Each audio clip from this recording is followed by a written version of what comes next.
Hey Eurovoxers, Andy and Jess here, and we're here to talk about Junior Eurovision. Woo!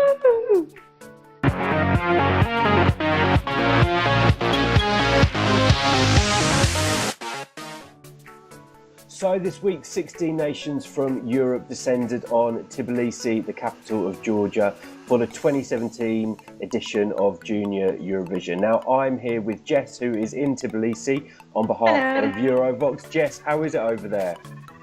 It is absolutely wonderful here. It is amazing. The city, the country is amazing. The weather's amazing.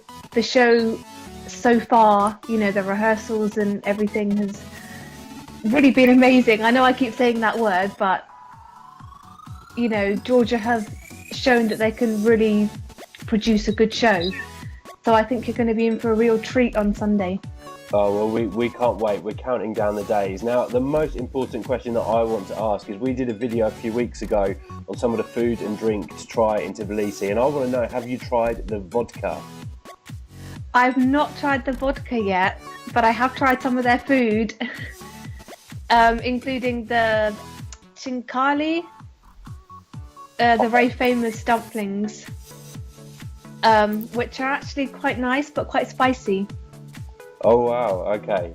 Well, I'm glad you're trying some of the local delicacies. So Yeah. we're here today to talk about the first rehearsals. So today and yesterday, all the countries have rehearsed their entries for the first time on stage. So Jess, tell us a bit more about how the countries have been split up. Have they been rehearsing in performance order? How has it been happening? So both today and yesterday, we saw the first rehearsals of every country in the contest, and they decided to do it alphabetically for some reason. So starting obviously from A, going all the way down to Ukraine, which is U. And so far, every country has really been amazing on stage. The whole production of it and all of their stage presentations seem of a very high standard, and all of the kids, some of them as young as 9 or 10 years old, seem very confident on stage, and they just almost feel like at home, and you kind of sometimes forget that they are so young. And so I've been backstage in the press center watching all the rehearsals, and they're really coming across great on TV, and they're sounding great. And yeah, that's it basically. Well, I've seen some of the rehearsal videos, and these guys look like pros, and you forget actually how young they are. Have you met many of the performers? So the only performer I've actually properly met is Gianluca from Malta, who I was lucky enough to get an interview with. But otherwise, I've only kind of seen them passing by. So, but I'm hoping that there'll be more opportunities to get to meet them, and even possibly take photos and get interviews with them. So. Mm-hmm. Now, if we talk about the first day of rehearsal, so you were saying is countries like Albania, Armenia, Belarus, I think, are probably one of the favourites going into the contest. Yeah. If you had to pick a standout from day one, who would that be for you? For me, it would definitely be Belarus. So I remember a couple of months back, I watched the Belarusian national final, and the song that was chosen as the winner, I personally didn't pick as my winner, but seeing them on stage yesterday, I can completely understand why Belarus picked that song. They seem to have absolutely nailed with regards to the staging and the outfits, and also like the kind of the colours and graphics on the backdrop. They just seem to work so well with the song. And then on top of that, you've got this, I think, 14, 15-year-old girl that really has such a powerful and emotional voice when she sings her song. And everything together just screams top 5, or even potential winner to me. And what about some of the other countries from day one? I mean, what about Albania? They're first to rehearse. Are you feeling their song this year? Do you want to touch that tree? I mean, as much as I hate saying this because they are only kids, I'm not really getting the Albanian song very much. I feel like it's a bit kind of too messy, the song, and it seems like maybe one or two, like two songs kind of just put together, and it kind of, I don't know, for me it doesn't work, and it's like you're going from like a slow tempo to a very up tempo bit, and then it keeps chopping and changing. But on the plus side though, she looks great on stage and she really has good vocals, so I guess we'll just have to wait and see. Really. Well, you never know with Eurovision, especially during Eurovision. Yeah. And how about some of the other countries on day one? So like I said before, the standard I think was very high.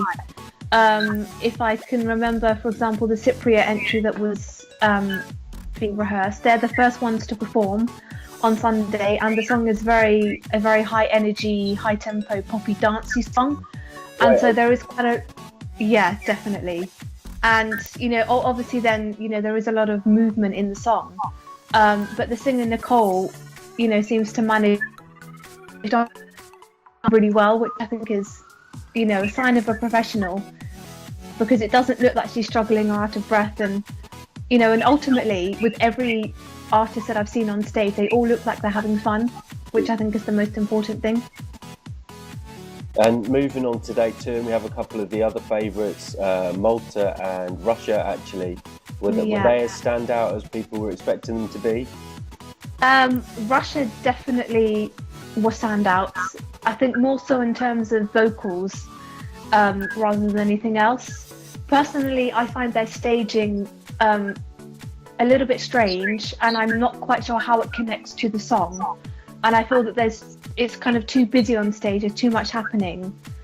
But at the end of the day, you cannot deny that girl's vocals, because they are incredible. And the song itself, I think, could easily be sung at the adult Eurovision, to be honest with you. And then you've got Malta, which is the complete opposite. You've got a young, just turned 10-year-old boy who has a very kind of sweet, charming, up-tempo little song. And again, there's kind of dancing and movement, and he just sort of seems to work the stage very well. And, you know, he seems like a professional, and he's only 10. You know, I'm kind of quite jealous. He's amazing. You know, Team Eurovoxx, we love you, Gianluca, and we think you come across as a complete pro. So do you think it's a potential winner on Sunday?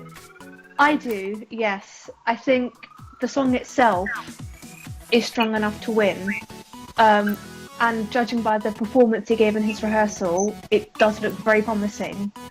And I think also what will stand out, because all of the songs that are being performed in the running order around Malta are ballads and slow songs. So his song will really stand out and get people on their feet. And Malta know how to win this thing. Definitely. I mean, it does seem like they're in it to win it again. Like they're really taking it seriously. Yeah. Now I want to know about Ireland, because they were, I think, the last country to choose their song or to announce their song this year. Yeah. How has that performance gone down, especially in the press centre? Yeah. So the performance maybe didn't go down as well as maybe, for example, Russia or Belarus, for example. So the singer herself, she seems like a very kind of young, sweet little girl.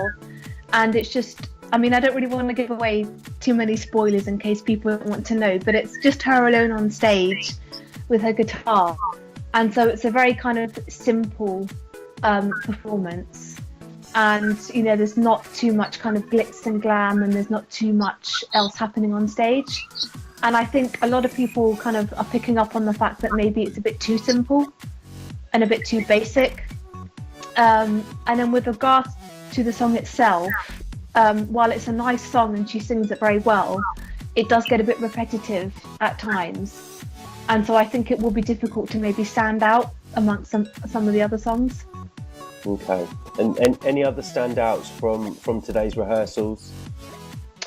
From today's rehearsals, I think really the biggest standouts were just Russia and Malta, to be quite honest with you. Yeah. Not to say the others weren't good, of course. But yeah. Okay, so it's sounding like a good year for those three countries. So potentially Definitely. the three favourites going into the competition may end up as the top three on Sunday. Yeah. So tell us more about tomorrow. We've got the second rehearsals tomorrow. Are they going to be rehearsing in the same groups? Yeah, so tomorrow, the first 8 countries that rehearsed on Tuesday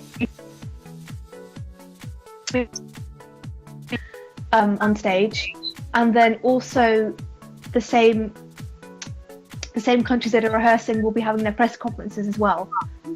And then this will then be repeated again on Friday, but with the second 8 performers. So it's very busy at the Sports Palace in Tbilisi. Wow.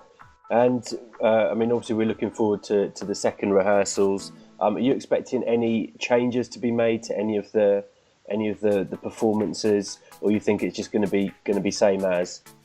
I mean, I'm not expecting big changes with any of the performances, but I think with some countries, I think it's just a case of they need to work on like the camera angles and, you know, the way that the artist is being portrayed on stage. And so I think it will just be very minor things that a lot of people probably wouldn't even notice, but that will ultimately make all the difference. So I think the rehearsals tomorrow and Friday will pretty much be the same, but maybe just more polished, more refined. Brilliant. Well, we're looking forward to catching up with you again to find out more about the second performances. Whether the runners and riders will have changed by that point, we will see. And our viewers, we want to know what you think. Who are your favourite performances so far following the first rehearsals? Do you think it's a done deal for Russia, Belarus or Malta? Or have you got other favourites? Don't forget to let us know down there in the comments. Also, subscribe to our channel to see more of our videos from Tbilisi. Don't forget to follow us on Twitter, find us on Instagram and like our page on Facebook. So, Jess, I can see that you're having a great time. You're probably off to go and hit the Georgian vodka again. But thank you so much, and we will catch up with you a bit later on in the week. Yeah, See you guys. See you. Bye. Bye.